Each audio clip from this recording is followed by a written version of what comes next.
Nah, anak-anak wajib dilindungi hak-haknya sesuai dengan pasal 14 Undang-Undang Nomor 35 Tahun 2014. Banyak kasus penelantaran anak dari salah satu pernikahan sih ini. Nah, sebenarnya dalam hukum, di mata hukum itu sebetulnya seperti apa sih, Bang? Ya, sebetulnya kita ya harus memaknai bahwa namanya anak itu wajib dilindungi. Makanya ada Undang-Undang Perlindungan Anak. Kemudian Mahkamah Konstitusi pun sudah memutuskan bahwa pasal 43 ayat 1 Undang-Undang Nomor 1 tahun 1974 tentang perkawinan yang merevisi atau amandemen bahwa sebetulnya kalau anak di luar nikah itu bukan hanya tanggung jawab keperdataan dari ibunya, tapi juga tanggung jawab keperdataan dari ayahnya biologis, sepanjang dia dapat dibuktikan secara hukum. Makanya memang akhir-akhir ini rame nih soal tes DNA. Karena kenapa? Ayah atau bapaknya anak itu perempuan atau laki-laki tetap menjadi tanggung jawab dari ayahnya secara nafkah, maupun ketika dia meninggal nanti dia adalah ahli waris dari harta ayahnya. Artinya anak di luar kawin itu diwajibkan untuk dipelihara, tidak boleh ditelantarkan. Bukan tiba-tiba langsung menjadi sah. No. Kalau sah itu berarti dia itu ada pengesahan dari pengadilan. Artinya contoh begini, harus ada pernikahan dari orang tuanya. Itu namanya pengesahan anak ya. Nah, tapi kalau untuk pemeliharaannya atau hak keperdataannya, anak itu wajib dipelihara oleh ayahnya sebagai orang tua dari biologis dari anak tersebut. Boleh ditinggalkan dengan anak sah, sama hak keperdataannya dia. Tapi kalau namanya dia dibilang bahwa dia disahkan menjadi seorang anak, nah itu menurut pendapat hukum dia bukan anak sah. Karena kan ini kita bicara anak di luar nikah. Dia tuh anak biologisnya.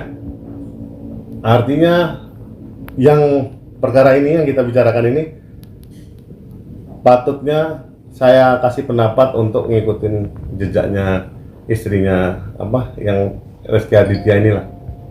Ya gugat, artinya ketika dia bisa membuktikan yang utama adalah bahwa memang betul itu adalah mereka berdua melakukan hubungan suami istri. Nah, kemudian memang betul diakui dia itu bukan dari hubungan antara orang lain dengan ibunya, tapi dari bapak yang dituduhkannya itu. Nah, itu terbukti. Itu kewajiban. Kewajiban itu artinya memang harus dilaksanakan. Jadi tidak bisa tidak. Karena yang dijamin oleh negara adalah hak-hak keperdataan dari seorang anak. Ada pidananya. Yang pidananya itu yang bisa namanya digolongkan sebagai penelantaran anak.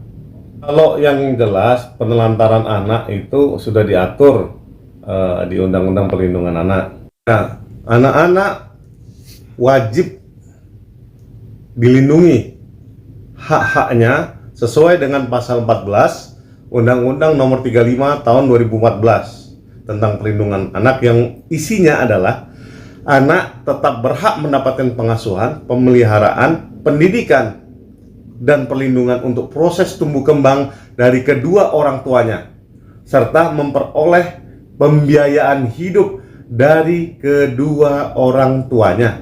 Nah, itu patut dicatat. Jelas ada hukuman badannya dan hukuman di mana dia harus menyelesaikan kewajiban-kewajibannya secara keperdataan. Makanya ketika dia memang dibuktikan dia mampu dia wajib membayar. Tapi contoh, dia menuntut sama ayahnya yang tidak mampu, mau dikorek aja itu keluar darahnya aja, nggak ada keluar uangnya, ya nggak bisa.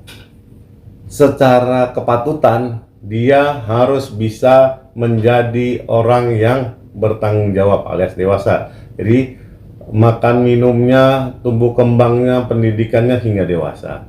Itu kepatutannya. Dan nilainya berapa? Mungkin itu bisa tergantung majelis yang bisa mempertimbangkan. Karena kalau hidup di sebuah daerah dengan hidup di perkotaan bisa beda.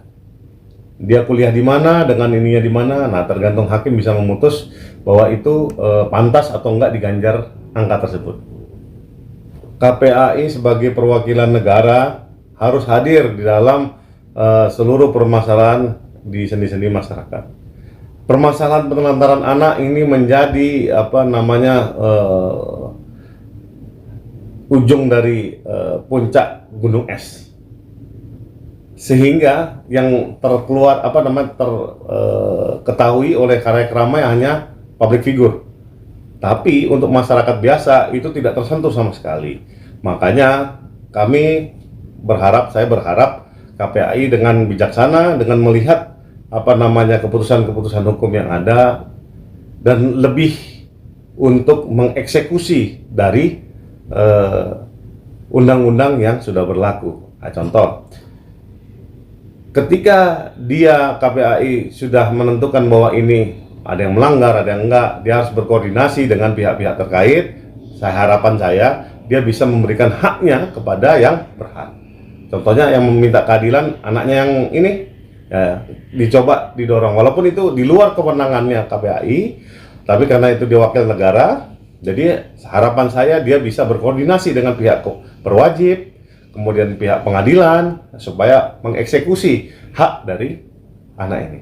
Utamanya adalah pendidikan dini, karena yang terus berlarut-larut adalah sikap pembiaran dan sikap masa bodoh dari kalangan masyarakat muda Indonesia, dan pendidikan seksual yang kurang, sehingga dia tidak bertanggung jawab terhadap anak-anak yang ada di Indonesia. Kalau di luar negeri, ketika dia muncul lahir seorang anak, dia akan ditanggung oleh negara.